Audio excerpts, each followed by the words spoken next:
until I see the recording. There we go. All right. Good evening, everyone. Welcome to the May 1st, 2024 Form-Based Code Area Working Group meeting.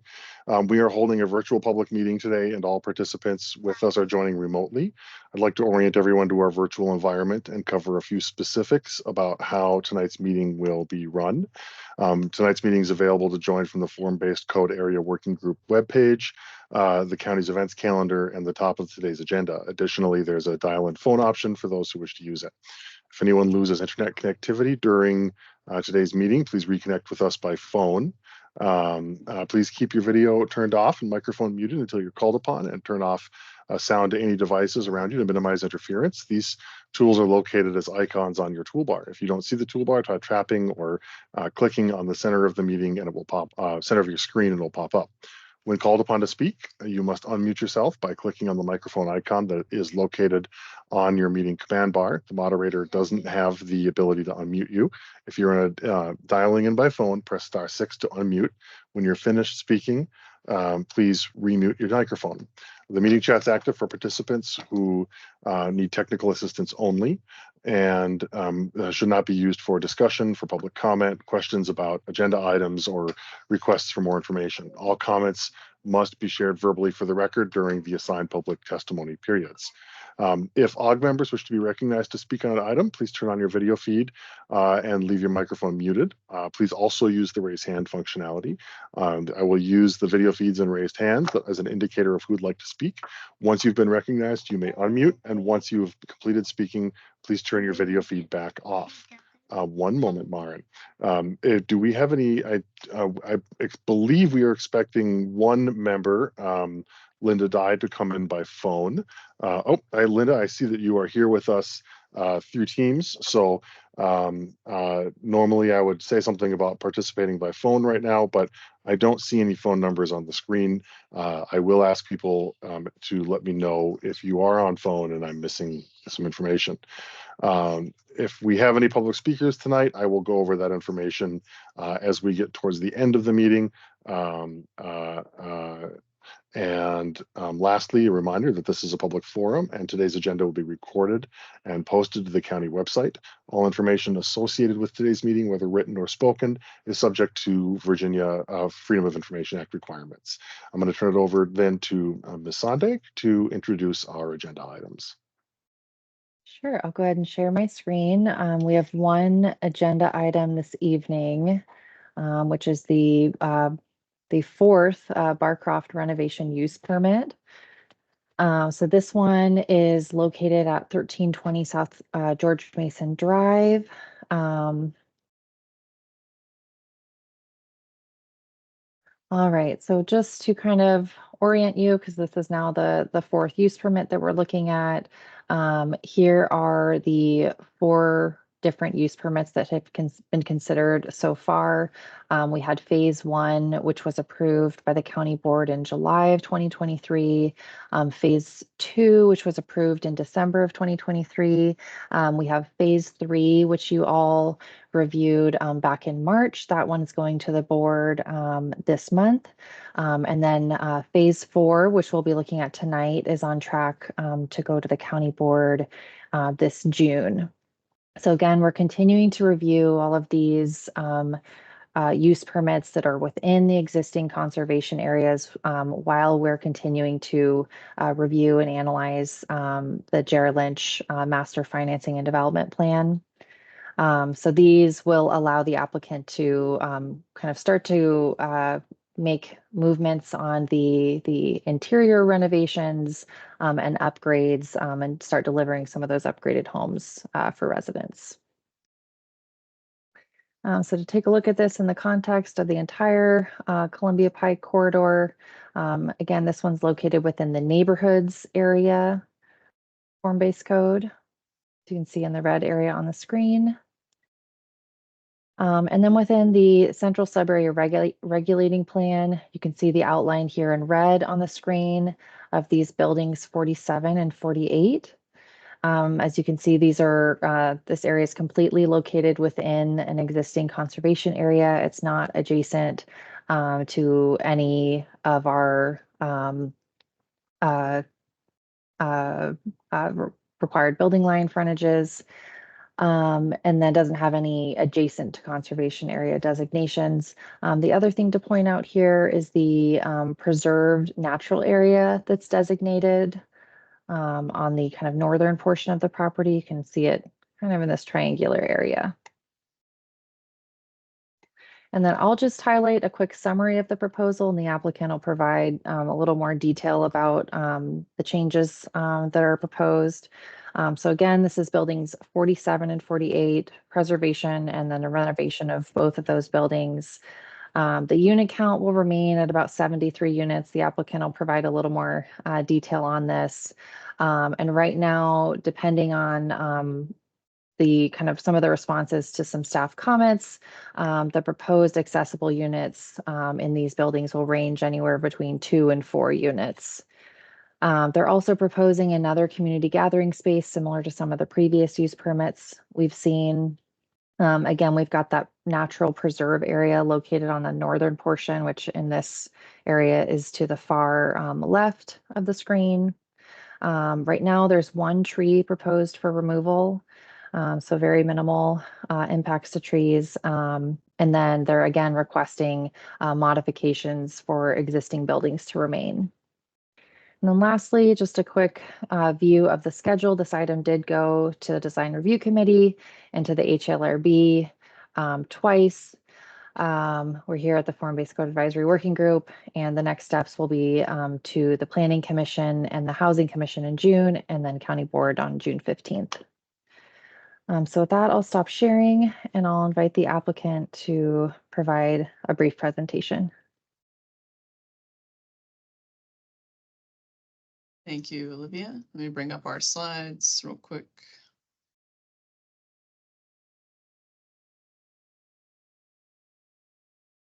Here we go. Can everyone see that? Thanks. All right. Hi, good evening, everyone. Always good to see you folks. For the record, I'm Lauren Riley with Walsh Colucci. We represent the applicant, Gyre Lynch Real Estate Partners. And what's that saying? 4th time is the charm. I think this is our 4th renovation use permit. And I think we've got a good program here and a good scope of work. Joining me tonight from Gyre Lynch is Alice Hageman. And we'll just be walking you through. Olivia covered, oh, and sorry, Brian Bracey's here as well. Olivia covered a lot of the background for this site, but just to kind of show you where these buildings are in relation to the historic phases of Barcroft. As Olivia noted, we've had phases 1, 2, and 3 within kind of this first section, this first phase of construction of Barcroft. This phase 4 here will be our first renovation phase in kind of what's called the newer sections constructed in the later 1940s. So these buildings have a slightly different historic character than the ones we've reviewed before. Let's go to the aerial where you can see in the greater context of Barcroft where these are located off South George Mason Drive and up this driveway here. There are 73 units across these 2 buildings today. All of them are 1- and 2-bedroom units, and none of them are accessible units. So photos of the existing buildings, looking at number 1, this is George Mason Drive right here. So we're looking at the corner of building 47 as it goes up 13th Road here and continues down South George Mason Drive here. And then on this side's a little bit closer of a look here at the left side of that building as it transitions from brick to more painted yellow brick. This is an image of from the courtyard of the interior building. If you can see the key, there's quite a large interior courtyard there. And then up at the top, this is a view from kind of the top of the driveway looking down. And then here's building 48, which sits at the top of the hill. It's just this long rectangular building there at the top. And this is the front as you come up the driveway. This is the front facade of the building. You can see these kind of 3 main ornamental entrances. There's this basement level that's partially exposed that then gets tucked into the grade, as you can see on the rear facade here, as that hill slopes upward. And then this is the kind of right corner of the building on the low side. And this area right here where the doors are, there's currently a maintenance shop in that area of the basement that serves this building and a couple other buildings nearby. And there's an opportunity here, as we'll discuss in a moment, to create two new accessible units here and take advantage of this grade here. It's flat at the bottom and it's in front of parking spaces, so it's ripe for accessibility. And then I won't belabor all of these the scope of this renovation, but it's very similar to the ones that you've seen before, and we have met with the HALRB and the DRC regarding this scope, and they were supportive. We'll be doing things like cleaning up the brick. We'll be taking out those PTAC units there on the front and infilling the brick. We will have to, unlike previous renovations, due to the layout and the floor plans of these units, we will have to add a minimal amount of front facade vents in order to meet building code requirements for exhaust ventilation. This is something we discussed with the HALRB last month, and we worked through that design with them.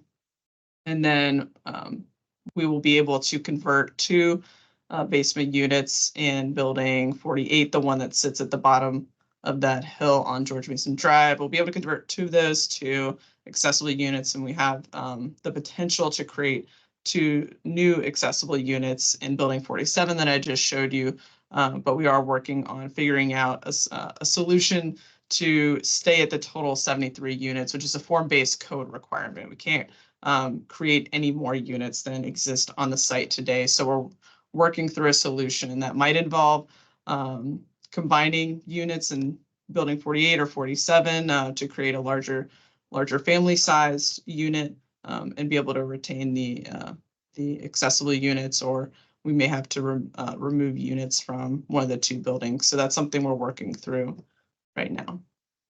And then we'll also, like the previous renovation use permits, we'll be adding an amenity area here. As you can see in our landscape plan, there's that large courtyard there behind building 47. We'll be adding some seating areas, some places for these folks to gather there, and it'll feel like a private space to them as it's tucked in their building. Normally, we're able to add amenity areas to serve both buildings, but as you saw in the photos, this is a large hill up here, so there's really no opportunity to add something behind building 47, but there may be opportunity in the future for these folks to access the amenity area that will be across the driveway there, or this amenity area here that we'll add. And then here also you can see the ramps that we'll be installing to get folks into the accessible units here, and then for those units to also be able to access the courtyard. Just walk you through some of the elevations that we spoke with the HALRB and the DRC about. This is that corner of building 47. George Mason Drive is right here, and the driveway with parking is here. This is the area where the ramp will be installed in a new building entrance for these two accessible units. Excuse me, Lauren, I'm sorry to interrupt your presentation, but you keep referring to here and here and here.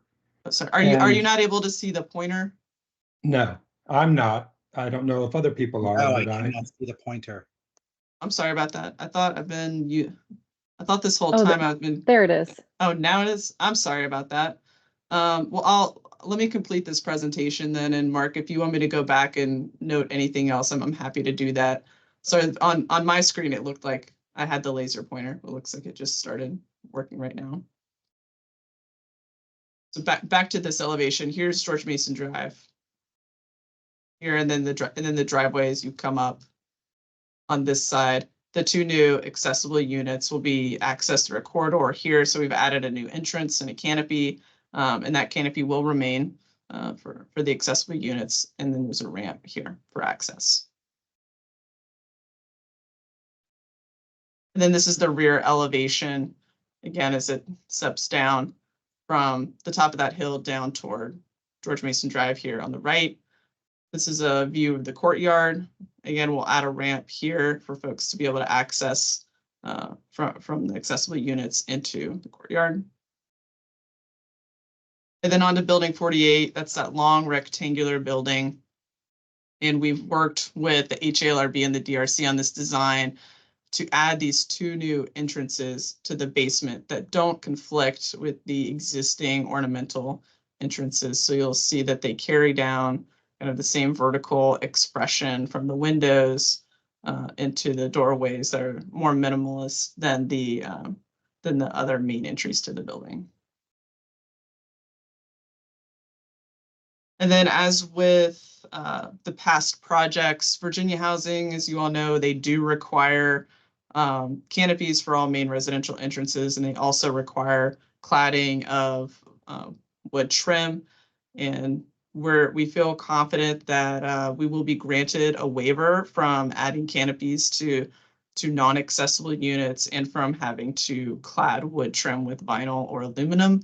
Though we do continue to include that in our request, just in case that waiver is denied by Virginia Housing, though we will note the canopies will remain on all accessible unit entrances. Those are new entrances that are directly into the accessible unit, whereas the other main entrances are into a corridor whereby residents then access their unit.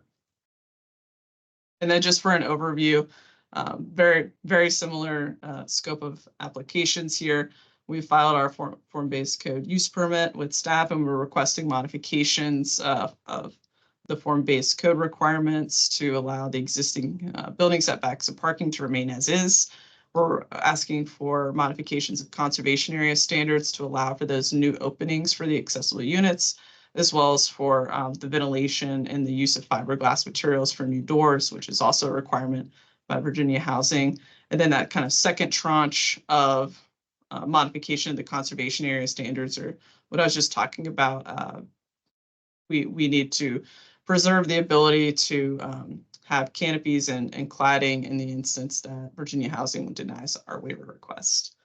And then that concludes our presentation for tonight. Happy to go back and review anything else if there was any confusion about where anything was located previously in the presentation. Thanks, everybody.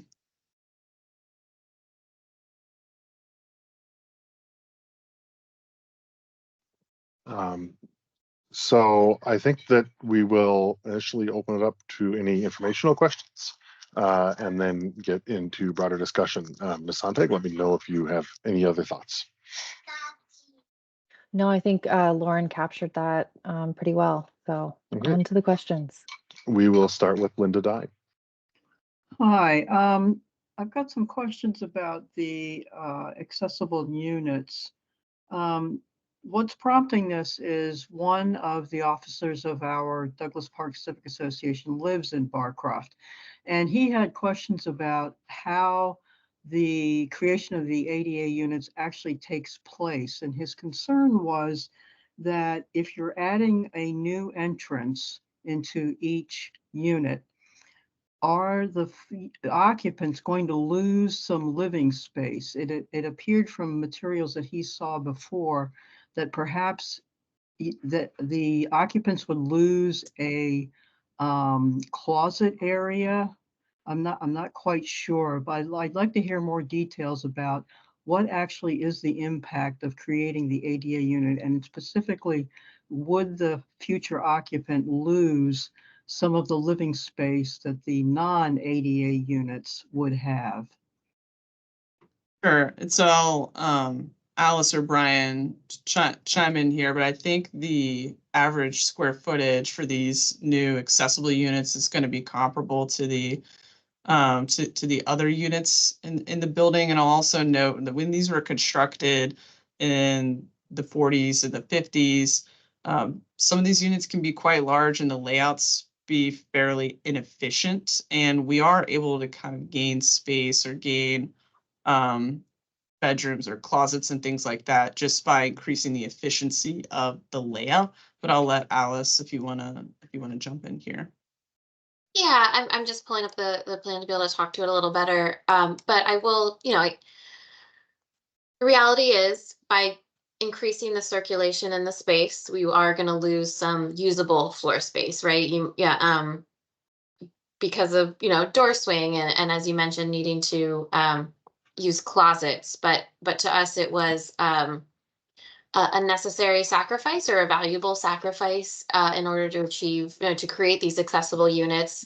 It's been a very challenging endeavor to create accessible units at the site given the topography. So we're taking advantage where we can. And to Lauren's point, I mean, on a more positive note, we are, when we do create these accessible units, we're often doing more redesign work, which allows us to be more efficient with the space. I mean, the one bedroom units can be 800 square feet here sometimes, and that's a very large, one bedroom unit, much larger than we see in typical market rate new construction these days. So there's lots of space to be utilized more efficiently, and when we are, whether it's creating a new unit as we are in building 48 or reconfiguring an existing one, we are taking advantage of maybe inefficient floor space to utilize it more efficiently.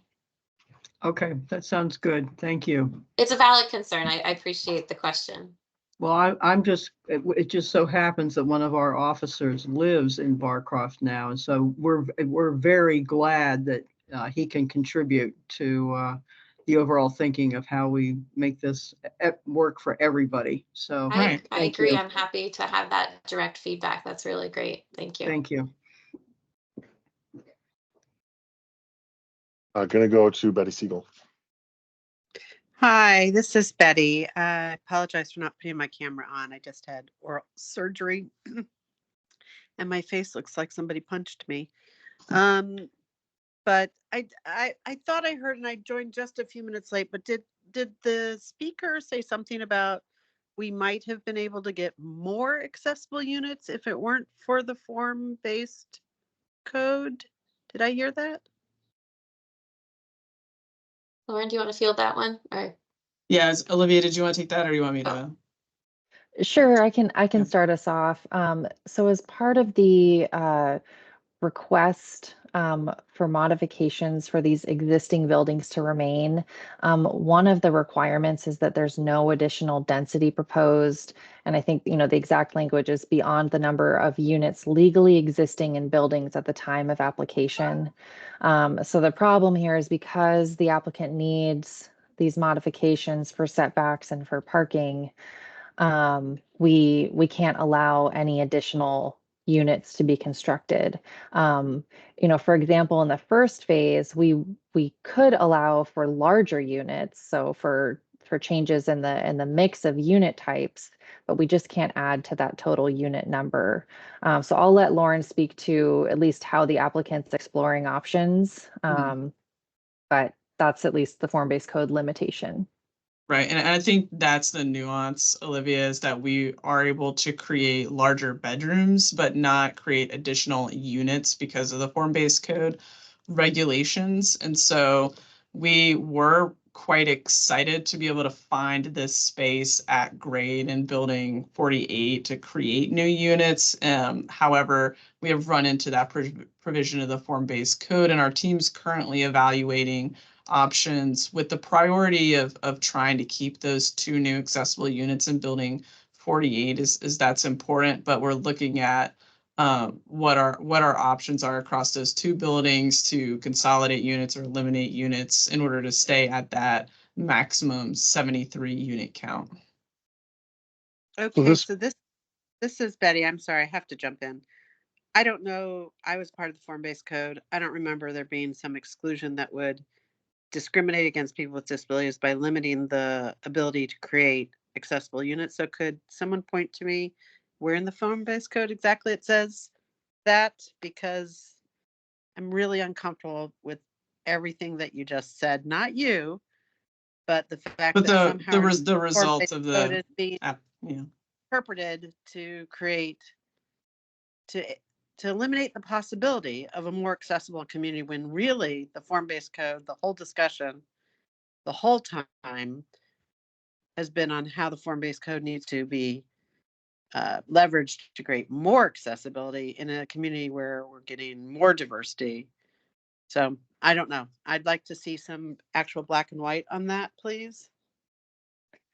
Sure. So I can start us off again. So that language is under the section 205 of the Neighborhoods Form-Based Code, the modifications section, section 205B2, the D, if we're getting specific about it. But it doesn't, I mean, it doesn't differentiate between, how we treat standard units versus accessible units. And in this case, I think Lauren and Alice have said, they are exploring options. It's really just that they need to stay at that 73 unit cap. So it's possible that these 2 additional units on the basement level that are accessible can remain. It just means that they would need to take 2 other units, non-accessible units, somewhere else offline, or the hope is that they could be incorporated into providing some larger family-sized units elsewhere in the building. So I think that's the hope, but again, they're still in the exploratory stage. Yeah, those are definitely our goals. Plan A Plan A, I would say, is create family size units. Plan B would be to eliminate the non-accessible units. It really boils down to the construction pricing and how the numbers pan out with the design. Excuse me, but that is definitely the direction we are moving in. Yeah. So Betty, I'll the hope reiterate. would be. Sorry.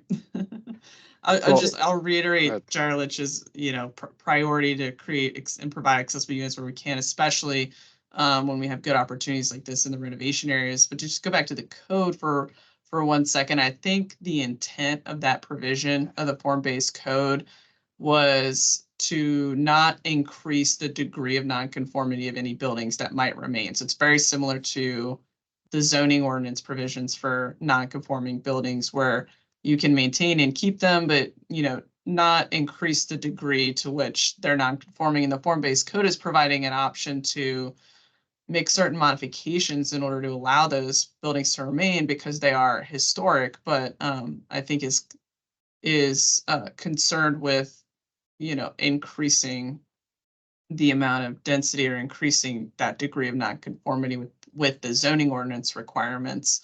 Unfortunately, it's implementation here is forcing us to kind of grapple with some issues with the total amount of units, but we are looking at that now, and Olivia can update you all once we're able to finalize that decision.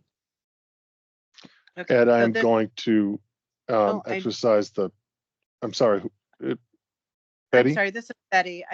I will stop. I will not beat a dead horse, but I will go on. I do really feel strongly to go on record that when you have the chance to make accessible units, it is a priority of the neighborhood and of Arlington County to create accessible units. And excuses like these can be brought up before the county and waivers can be made. So I'm really interested in this topic, would like to hear more, would like to see what the creative solutions are. And now I'm done. Thanks, Betty. And I'm gonna exercise chair's privilege with a question that's potentially on topic, which is and apologies if this has been covered in an earlier meeting, but when a laundry room is vacated because all of the units have in-unit washer dryer, what becomes of that space? When I was walking the complex the other day, I noticed at least one laundry room that seemed to be roughly the size of a unit. So I'm curious about the plans are for that. Right. I'll let Alice and Brian jump in. Typically, we are able to capture those spaces as resident storage or additional maintenance space for the buildings. That's exactly right. Yeah. Resident storage is going to be our primary use, and that's a lot of what the basement spaces are used now. There is an exorbitant amount of basement space.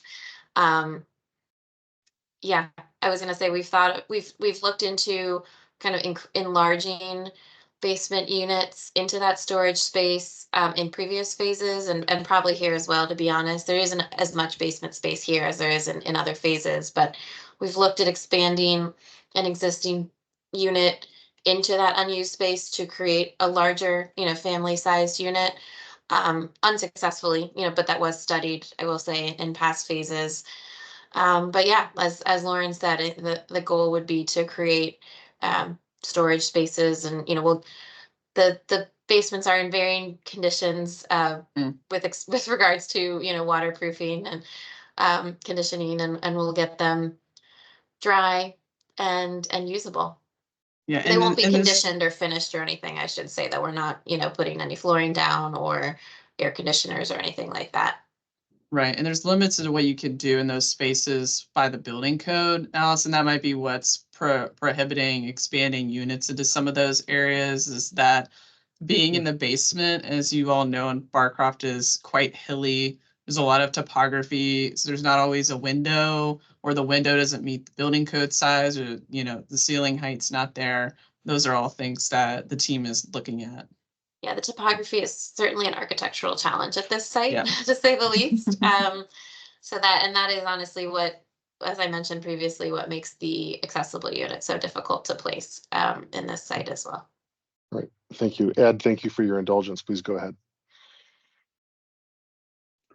Yes. So I'd like to reemphasize what Betty's talking about. I've been involved with the form-based code since the charrettes back at the Sheraton in like 2005 or whenever we did that.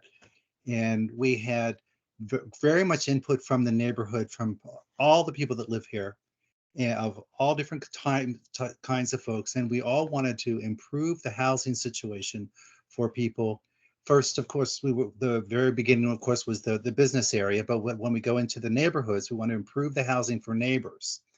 And I think we should very much ask the county board for a waiver on this particular instance, because you have found space. In other words, the maintenance rooms were not originally contemplated in the form-based code. Sorry, we didn't know there was going to be a maintenance room. But now you have found space, and it seems logical because on this site, you said the topography is very challenging. I don't like that word. I think it is actually very interesting to have the topography with hills and adds variety. I really don't like it when people say that a hill is a challenge. No, a hill is an opportunity to have a property look better, nicer, more interesting. But anyway, you have the opportunity to put in accessible units at grade, which is very rare to find anywhere in old construction. And we most certainly should take advantage of this. And I definitely think that we never intended, when we set up the form-based code, that there was going to be a draconian set of rules and regulations. It was supposed to be guidelines. As long as things fall within the accepted guidelines, you can do this. This is something that I think what is more, the higher priority is the accessible units for our neighbors. And I would like to emphasize that. I will say I don't think the topography in general is challenging. I agree it's quite beautiful and adds I mean, I love the site in general. It's just challenging to create accessible units within that topography. So I appreciate your sentiments that it only adds to the character of the site and really makes it quite spectacular. Right, and thanks for your comment, Ed. I'll add to that. We would request a waiver if we could to add these accessible units. We absolutely would. I think staff would support it, and I think the county board would support it. But what is limiting us is the language of the form-based code, and I agree, not the intent of everyone who was involved in creating neighborhoods form-based code when it was adopted back in 2013. I think it's just an unfortunate consequence of that language. Because we are limited to that list in 205B. It lists allowable modifications, and I think there are only two types of modifications that we can make, and they usually are related to the topography of the site, the relationship of the existing buildings to new development, and other minor tweaks here and there to the prescribed nature of the code. So again, we would absolutely do it if we could. We're a little hamstrung by this provision. Lauren and Olivia, let me ask you, because we've got this other process happening at the same time, right? And because there's lead time between entitlement and issuance of permits, and then often lead time between issuance of permits and burning of diesel. What, if anything, would prevent us from carrying over this conversation into our land use analysis review as a potential recommendation for an amendment to the form-based code and neighborhoods plan? And then if that were to happen in, well, Olivia, then like hypothetically speaking, what's the earliest at which that could that happen within the time frame that we've talked about for the commissions and the board? And then Lauren, if that were to happen in the time frame that we've talked about, would that be soon enough for you and the applicant to come back to seek entitlement for those for to do that before your sort of financial and other operational clocks start dinging before you've got to start moving forward? In other words, can I guess the question just comes down to, is it feasible to use the other process to address this concern? So I can speak to it from a processing side, and then Lauren or Alice can probably speak to it from an applicant's timing perspective. But during this first half of the year, before we take this land use analysis and any change updates to the master financing and development plan to the county board in July, it would not include form-based code amendments. The second half of the year is really where we're going to take this vision, this land use analysis vision that's being adopted in July, and implement any of those changes into the form-based code. So that's ideally when any of these code amendments, such as could be, something like this that just kind of adds more clarifying language, or, exceptions for, certain, types of properties or something, but that would be a second half of the year item. It would not be in time for this particular use permit. And Lauren, if you want to talk to the timeline of this one. Sure. But you can amend a use permit, right? Like, well, right. I guess Lauren, I'll let you talk, and then yeah. And Commissioner, that's something I've been thinking about in the past couple of days as well. And I think Alice can jump in on the Virginia housing financing side. So this use permit is, we're going to the June Planning Commission and County Board hearings so that we can file for Virginia housing tax credit financing by the July deadline. And then, of course, there's a long period of time between then and when Gyre Lynch is able to close on the property. But I think what's important to note is that in that period of time, Virginia Housing is going to allocate a certain sum of money that is based on the number of units the project is able to provide. So Alice, I don't know if you're able to restructure that that agreement with them, or if the allocation is dependent on the number of units. If that affects the Virginia housing piece of it, the reality might be that they would have to withdraw that application and refile another year and try to get a use permit amendment, which would not be feasible, I don't think, in order to meet the timeline that we've set for ourselves. But we would be able to take advantage of that provision for future phases. So Alice, I don't know if you want to add anything to that.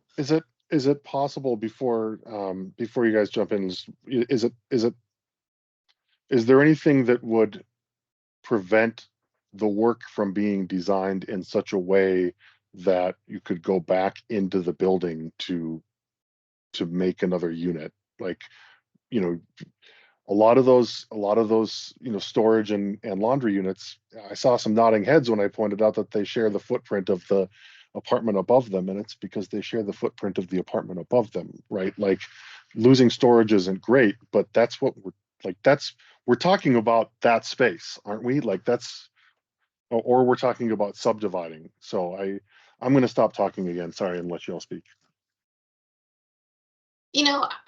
I'd have to circulate the question about our ability to change that sort of major detail, a unit count detail in our Virginia housing application. My experience is that Virginia housing isn't particularly flexible and sort of does, you know, that would threaten our general project timing if we tried to modify our application midway through the process. I, if I felt like we had a certain level of confidence that we would be granted a waiver from the on the form-based code side of it, I would suggest we go in with the 75 units instead of 73. But again, that's at risk for us. You bring up an interesting point on, creating the units in such a way that we have them kind of ready to be modified, but that brings us into our basis and getting the financing for that work, right? We need that a financing vehicle for those efforts, and to include that in a basis so that that's why we go through the whole Virginia housing process. So, would you be able to proceed at 73 and then in future cycles seek supplemental for the 2? Right, you could, is there a way to go to the, I can't remember the name of the funder that you said. I think you said Virginia Housing. Virginia Housing. And say that local ordinances have changed such that we are able to add additional units to build out spaces that we didn't have Sure. regulatory authority to seek building out. So I don't want to be, and you're just full of These are all naysaying. I'm not- hypothetical. These are all, Yeah. we're talking about, I will circulate the question. There's other folks on our team more on the finance side of things that would have probably more immediate answers. My instinct, or what I've been told previously, is we're not allowed to really mix phases because these parcels are sold off to different LIHTC investors. So a different entity may invest in this current phase that we're talking about, as opposed to the next one, and trying to do this work kind of across phase lines would not be suitable. Mm-hmm. That's my instinct.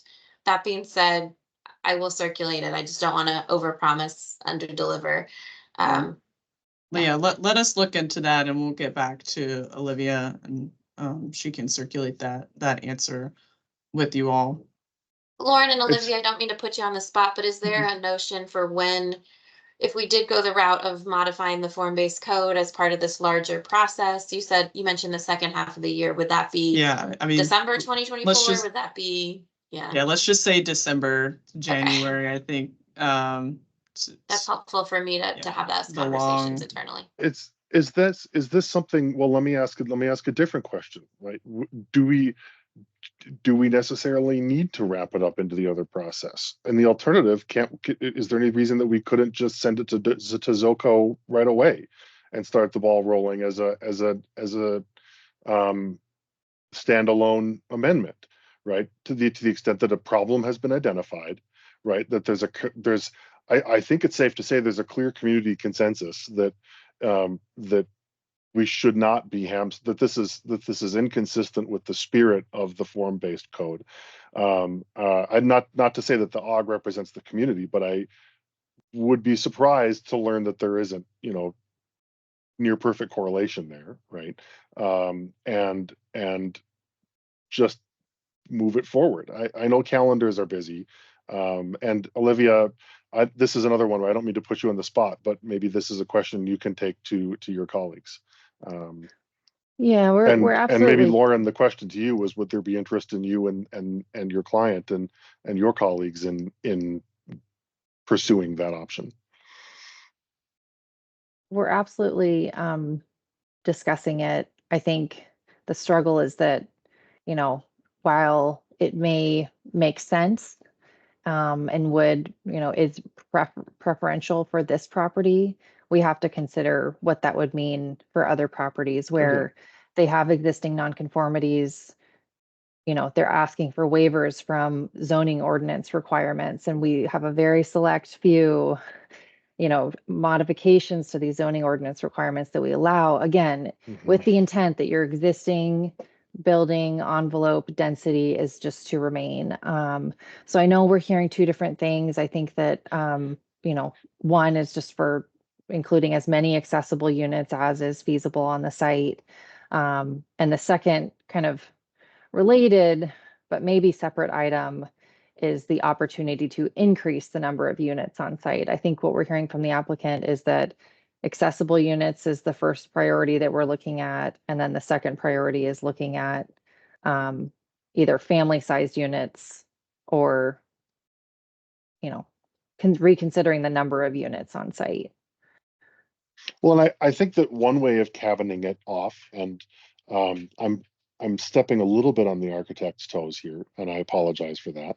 But one way of cabining it off from other sites is that there's something unique here, given the movement of given that we're building washer dryer into every unit, right? In-building storage is important, and I'm not, and I don't mean to second guess that, right? But like, we're talking about a unit. We're not talking about adding units to the footprint, right? The way that I'm assuming the way that this would be accommodated is, for the most part, maybe some renovations, maybe some additions, but for the most part, we're talking about using the unit that wasn't built out as a unit. If I'm wrong about that, let me know, because I can get ahead of myself. I have a tendency to get ahead of myself, but I think that on right away distinguishes it from other circumstances. And there might be other ways of doing it too, but that's what occurs to me, Olivia. But I take your point is taken, right? The conversations have to be had about how do we do this in a way that is deliberative, and yeah. I have if there's no one else who has any questions on this topic, I have a question on a different topic. So I don't want to move us away from that before anyone else. Mark, why don't you go ahead? Thanks. Just a quick question on the waiver for canopies and the wood cladding. What's the justification or the reasoning that you're going to be presenting for that waiver? Right. Thanks, Mark. And as we started off with our first renovation phase, if you recall, we built in the option to keep those, but with the intent to request a waiver from Virginia Housing, and they did grant it. And the justification there is because these are historic buildings, and adding canopies and cladding, the wood trim, would diminish the historic nature and importance of those buildings, as well as jeopardize potential state tax credits for preservation of those buildings. And I think Virginia Housing so far has been pretty responsive to those justifications, and I think they will moving forward. Though, because it is a discretionary process, we will continue to request the modifications on the zoning side, so that there won't be any issues with the financing, but with the intent and the expectation that Virginia Housing would grant the waiver, and we wouldn't have to kind of intrude on those historic facades. Okay, thank you. So I have a question about windows. As I was walking the property, I noticed that an awful lot of the buildings, especially the ones that are away from Columbia Pike, still have the original rolled steel, sometimes usually hung, sometimes casement. And it looks to me from the renderings that you're providing us that you're planning on installing pretty builder basic vinyl double hung windows. So I'm seeing shaking heads, which I'm glad to see, because I know that historic vinyl and historic aluminum windows exist. I've been involved in projects that outside of Arlington that have used them and had to use them at great expense. I'm not saying you should be undertaking great expense, but please tell me more about the shaking heads that I was seeing. Thank you.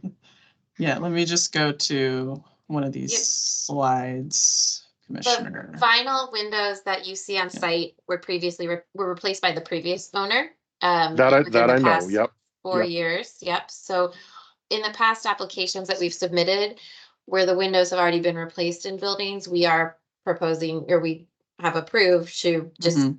keep in the same style. But That here, makes where they sense. haven't been replaced, we would go in with an aluminum window Okay. to honor the historic Okay. design. That Yeah, and wasn't. here's some additional photos. Oh, great. To see. So we're not quite sure if these are the original metal windows for the building, but we have identified that they are Original. they are metal, and they are in quite poor shape. They really do bad. need to be replaced given the current condition of these windows. But as we discussed with the HLRB and the DRC, was that we have been able to identify a couple manufacturers for aluminum casement windows that will be replacing. And as Alice great. mentioned, where we do have vinyl windows in the development is where the previous owner had already swapped them out, and we would just kind of continue to maintain that for those buildings that already have it.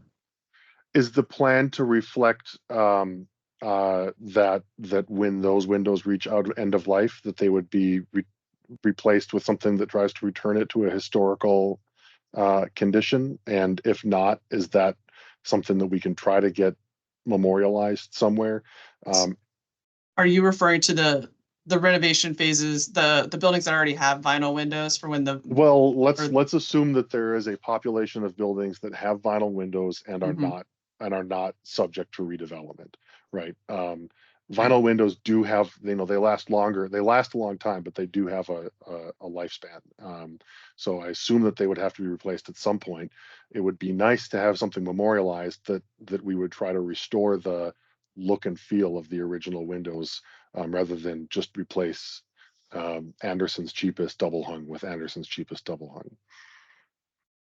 Understood the desire there overall to return it to its original historic nature. I think that the problem there is that these windows will kind of reach the end of their life at different time periods. So yeah, that's right. That would not be ideal to have some metal, some vinyl on a building, or some buildings and not others. So that, I think that's issue number one. And then another thing I'd like to note is I don't have the language in front of me right now, but this the HALRB and the form-based codes conservation area follows the Secretary of Interior's conservation standards for existing buildings.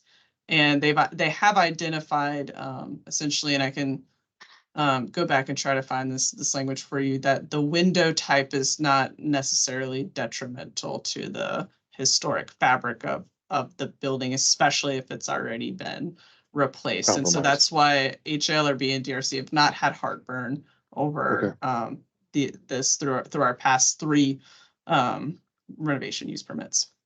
Well, I'm certainly going to do my best to not get out ahead of HRLB on historic preservation and restoration issues. But I am glad to see that. And if it's not noted in the slide presentations, and there's a good chance that it is, and I just missed it, but I would request or suggest that you note in the presentations, because it was upon seeing the ones that you showed today, looked enough like the vinyl windows that have already been installed that I would have been grateful for an asterisk. I would have been happy to see an asterisk. Let me say that. Thank you for that note. We can certainly highlight that in our future presentations to the Planning Commission and the County Board. It is noted on our plan sheets and in the slides. It's just something that I did not specifically call out today. I overlooked it. I appreciate that, both of you. Then let me ask one other question, assuming that no one else wants to weigh in on windows. Not seeing any hands go up.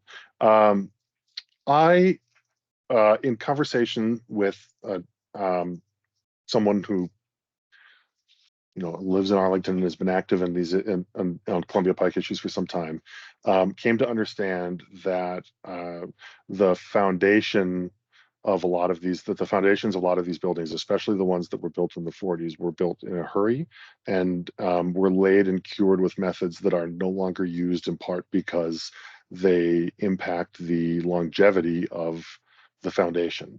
And so I'm just curious about And I should have asked this the first time we had one of these meetings, but I'm curious about what studies have been undertaken to ensure that the foundations of these buildings don't need any, or to identify any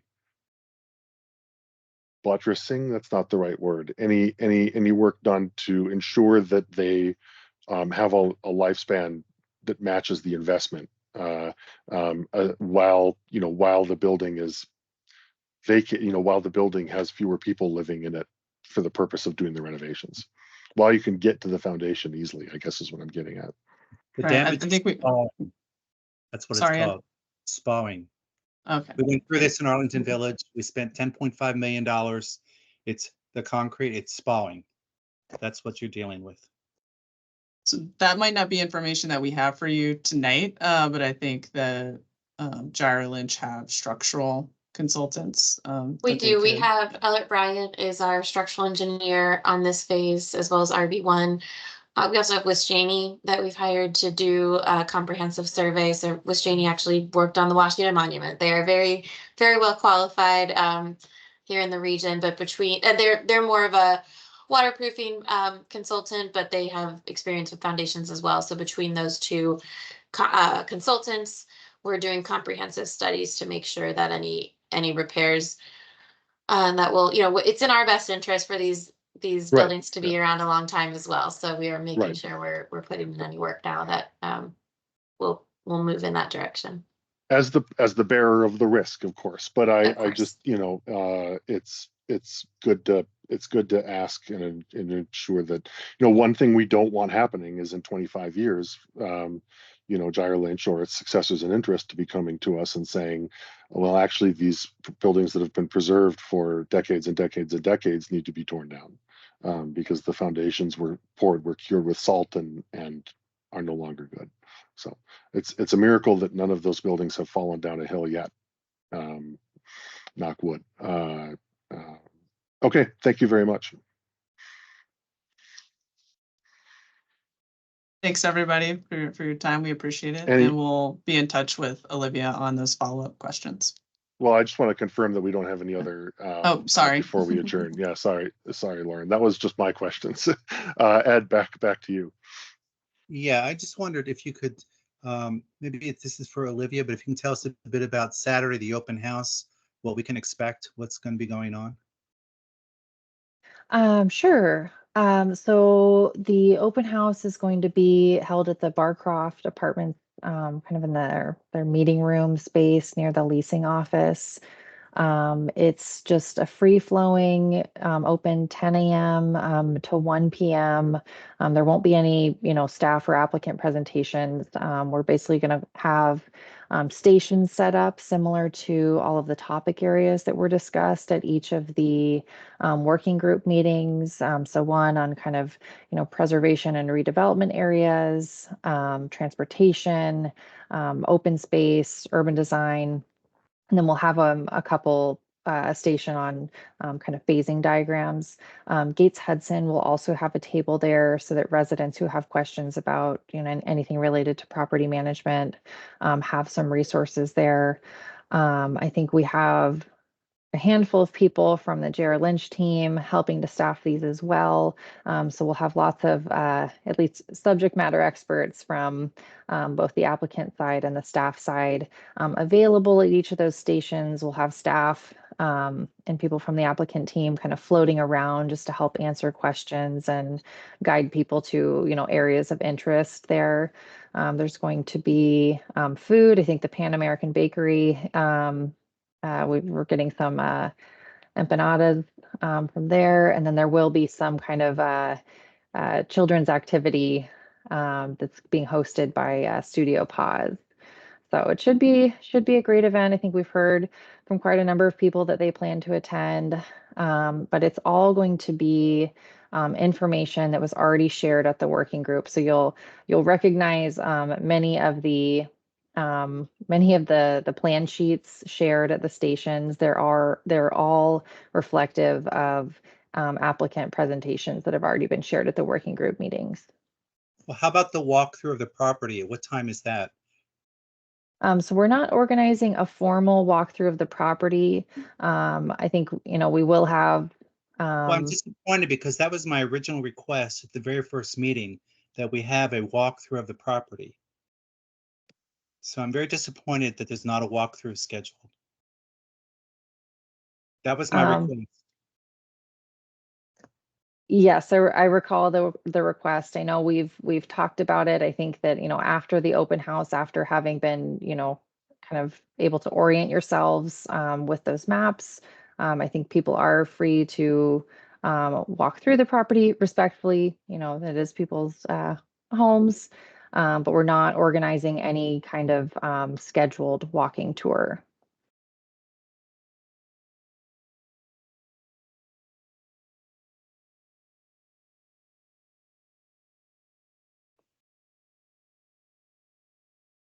Ed, let's you and I chat at least on Saturday. I'll show you.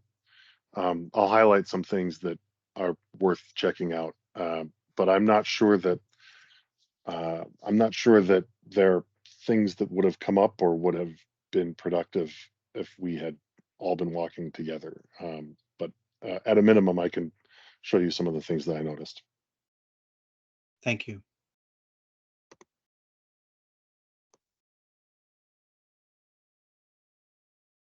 Anything else for the applicants?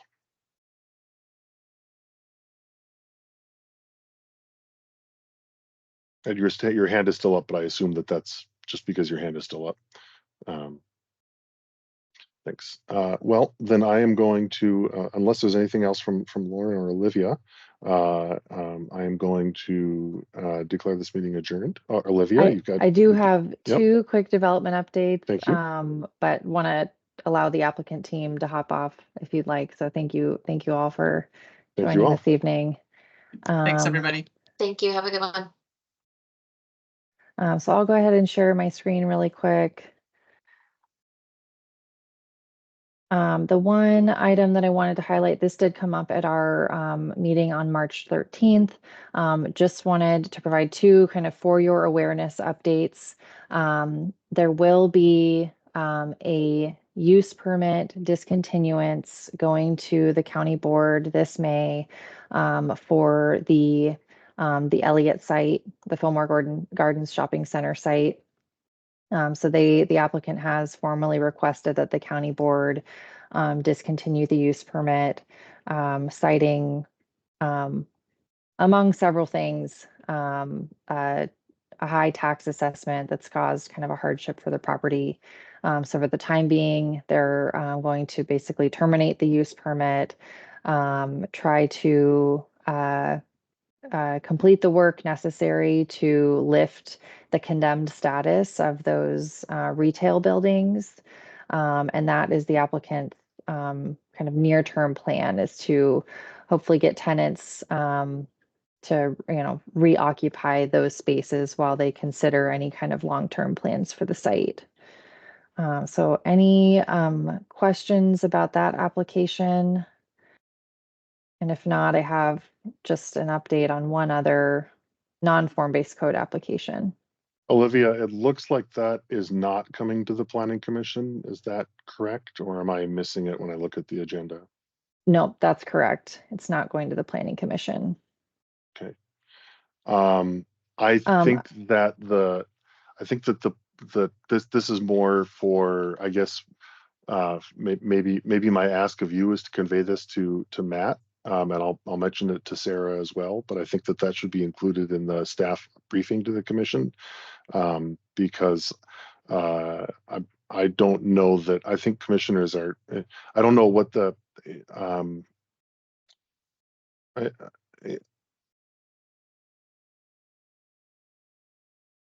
I think that should be included at least in the staff briefing to the commission.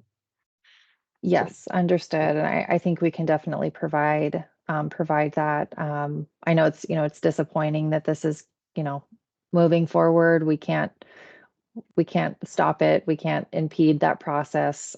There's not a whole lot to be discussed at this point. But it is likely that this may be a regular hearing item for the county board in May. we're waiting to get some feedback there, but it was decided that this wouldn't need to be heard at the Planning Commission, just given the simplicity of undoing the use permit. But Okay. certainly I'll provide that feedback to our leadership and CPHD and make sure that that's relayed. Okay, thank you. I think I saw a hand. Yeah, Betty's got that's- her hand up. Sorry.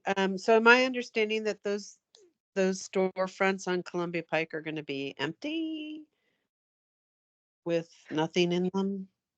So presently they're empty, I think due to the fire that occurred on the site last summer and the condition that those buildings were found in. They were condemned by the county building official. So that condemned status remains for all of those spaces except for the CVS. And the applicant is working with the county on bringing those spaces back up to compliance. I think they're seeking tenants for those spaces, and when tenants are identified, the applicant will work to bring those spaces up to a safety standard that allows the building official to lift the condemned status. But I see Amy has her hand up too and might have something to add. Yeah, just to share a little information.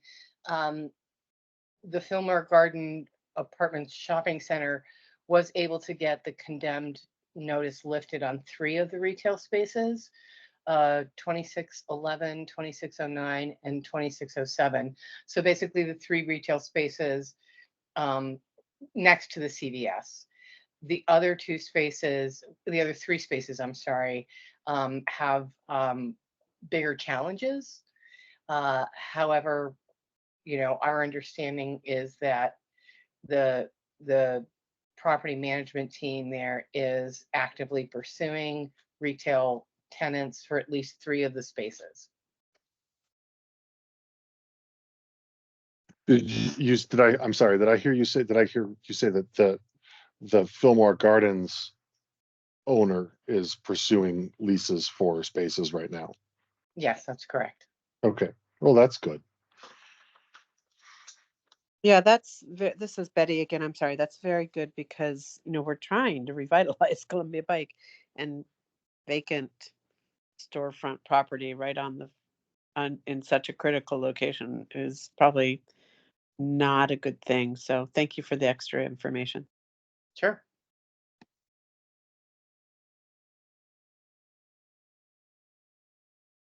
And just Olivia, for context, I mean, this is going to sound like a threat. That's only because I'm not capable of not modulating my voice the right way because I had 4 hours of sleep last night because of Rugrats. I am going to include it in my form-based code report, in my AWG report. I don't think it's not. I'm not like spilling any beans. I don't think. I would prefer, staff is going to be able to answer any questions that are going to come up in ways that I can't. So I don't want to be the only word on it. It's I really don't like. I'm not saying what I'm not saying is staff briefs the planning commission or else, right? Like I think it's my responsibility to at a minimum make sure it's mentioned in the liaison report to the planning commission. I just am not confident that I will be able to satisfactorily answer any questions that commissioners might have. So that's another reason I think staff should be prepared to at least say something about it, because I would prefer to be able to just throw it to you and your colleagues. But I don't imagine that it will take it would probably come on the second day, and I can't imagine that commissioners are going to want to spend a whole lot of time on it after Melwood. Mm-hmm. I will be there for the Barcroft, for a different Barcroft item at the Monday Planning Commission meeting. If that's when you'll be giving out your maybe report. I'll ask Sarah to ask that be raised on Monday. Then I might do that because Melwood is the only thing on Monday, so that's a good idea. Yeah.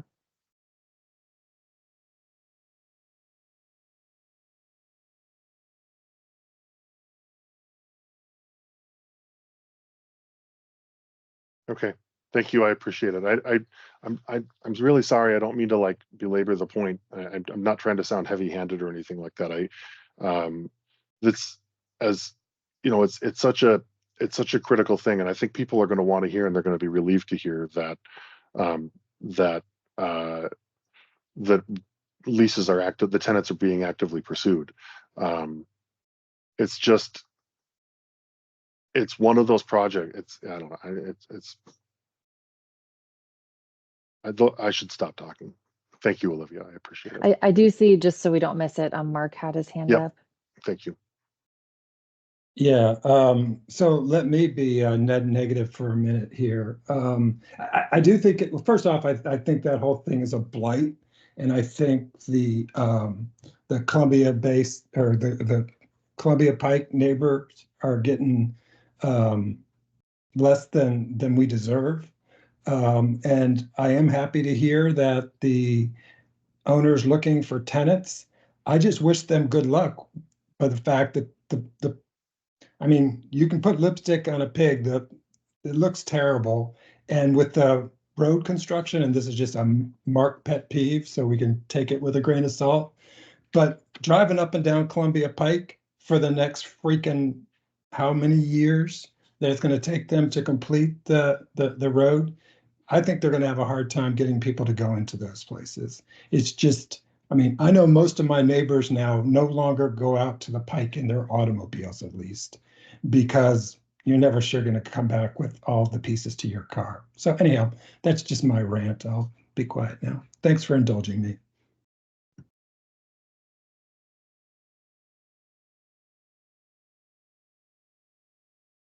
All right, I can share Thanks. one other update, I guess unless, Betty. oh, I see Sorry, Betty. I gotta cut you off, Olivia. Yeah, you see it too. Sorry, Okay. sorry, and then I'll let you guys go. This is Betty again. I do wonder if it's given that empty storefronts just invite, the wrong impression of Columbia Pike, and they also tend to invite less activity on the street, which is good for the street. I do wonder if this is something that we can reach out to the Arts Commission and ask them if there are artists who could maybe, while they're waiting to fill those spaces, at least populate the storefronts with something artistic and pretty and inviting. Just curious. Amy, I saw your hand shoot Yeah. up.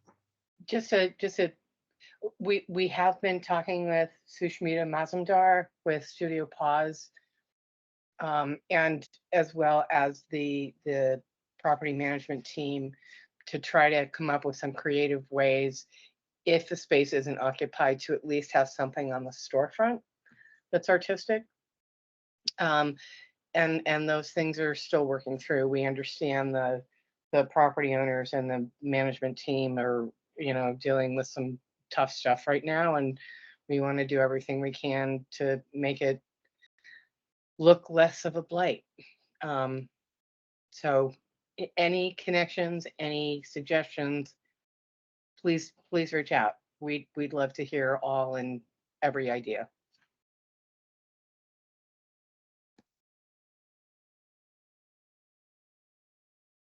Maybe the county can buy it and start work on the library earlier, because we've got so much money in the budget. I didn't mean that. That's a joke. That's not even a good one. Olivia, you had a second update for us. Yeah, one last item, and hopefully you can see my pointer on the screen. I cannot. You cannot? Okay. Well, just over by Pike West, you come down to Columbia Pike, like come down south to Columbia Pike. There's that Sunoco gas station located at like 5200 Columbia Pike. In I can't see your pointer now, by the way. You can. Yeah, when it's not, yes. We can't see Okay. it. It doesn't have a laser item, but it's No, it's there it just is. above Okay. the Columbia Okay. Hills. I'll just keep moving it around and then hopefully it shows up for most of you. But this is the site here. It's got an existing kind of vehicle service operations and the gas pump. And the applicant is looking to is filing a use permit to officially designate it as a vehicle service establishment and enclose a third bay there. But as part of that application, because of setback limitations, they're also requesting a rezoning to C2. There was no path forward for a gas station through the form-based code. So that item is currently tracking right now to go to the county board in June. And that item will, Daniel, go to the planning commission. I don't know that it will be an AWG discussion just because they're not proposing to develop under the form-based code. But all in all, very minor changes to the site. But again, you'll hear the planning commission will hear a much more in-depth overview of the proposed changes to establish that use permit and for that rezoning. But just That's wanted not to gonna flag that here for trigger- the Pike. That's not going to trigger an LRPC meeting, is it? No, it's not. Linda and then Amy. Yeah, sorry, but I never saw the pointer. Can you identify a block number for where you're talking about? So the site is, let's see, the site is Cross streets, A something? block Uh, east of the Shell and 5500. A block let me see east. if I can- Gotcha. Okay. Gotcha. Oop, my screen's frozen, sorry. Yeah, still can't see any pointers. Okay, so a block east of the Shell. Okay. Yeah, it's the bottom left corner of that diagram. And Olivia, Yeah, that you used to look be like you're there. trying to bring your screen back up. Trying to bring it back up. I think it's right next to Frederick Court. Linda. Gotcha. Yes. Yep. Yeah, and Columbia Forest is endorsing that Okay. because of all of the traffic issues that happen with that particular gas station. Yeah. You said it's endorsing? Yeah. Columbia Forest is supporting the Okay. application. Well, that's probably all. Okay. That's probably Yeah. all anyone. That would, Yeah, they're but speaking as one commissioner, that would end the conversation for me, but hopefully others are willing to be so reasonable.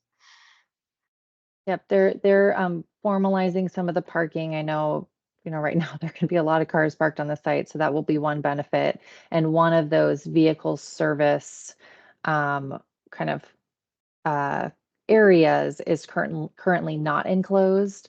So the owner's proposing to enclose it, which should again help with noise, and other kind of service activities that currently happen unsheltered.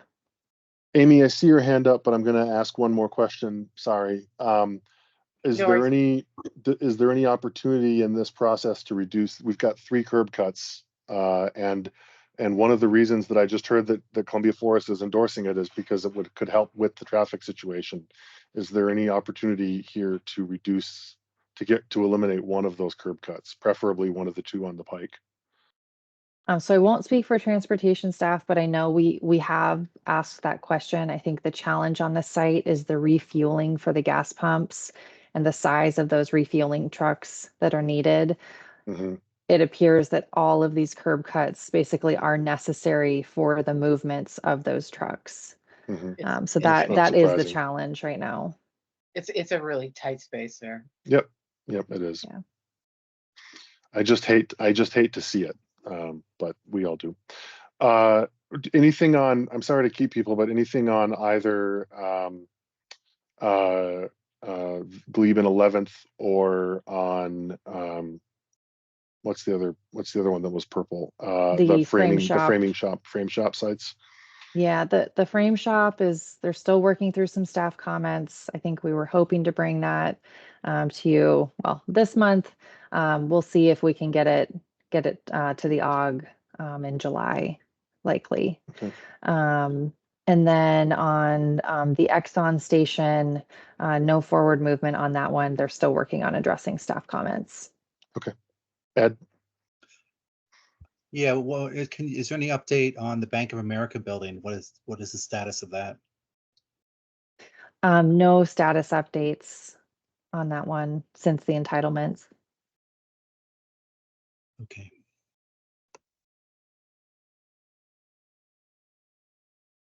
I'm sorry, what does that mean, entitlements? Since the form-based code use permit was approved in, I think that was in February of 2023.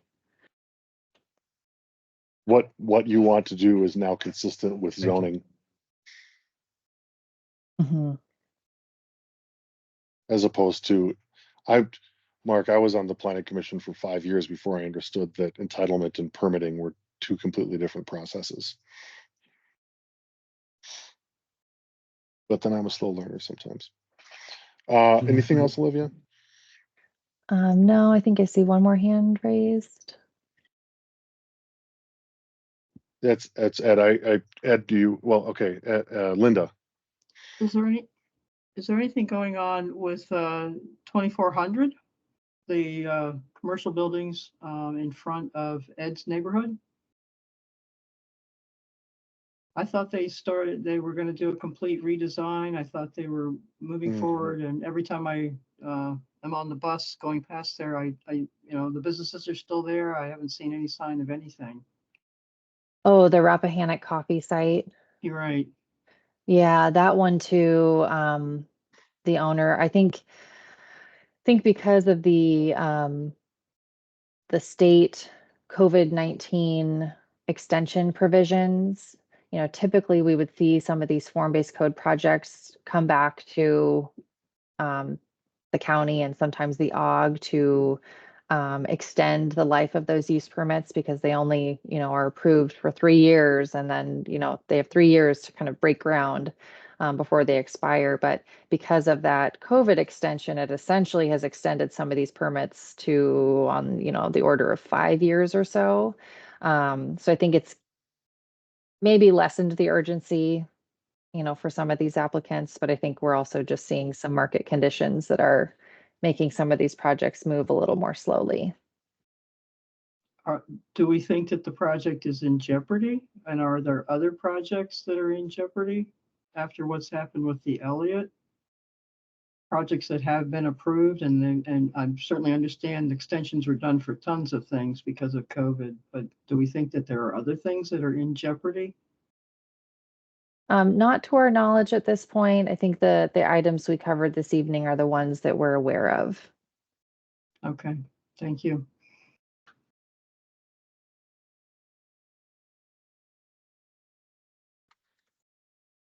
All right, I'm seeing no other hands.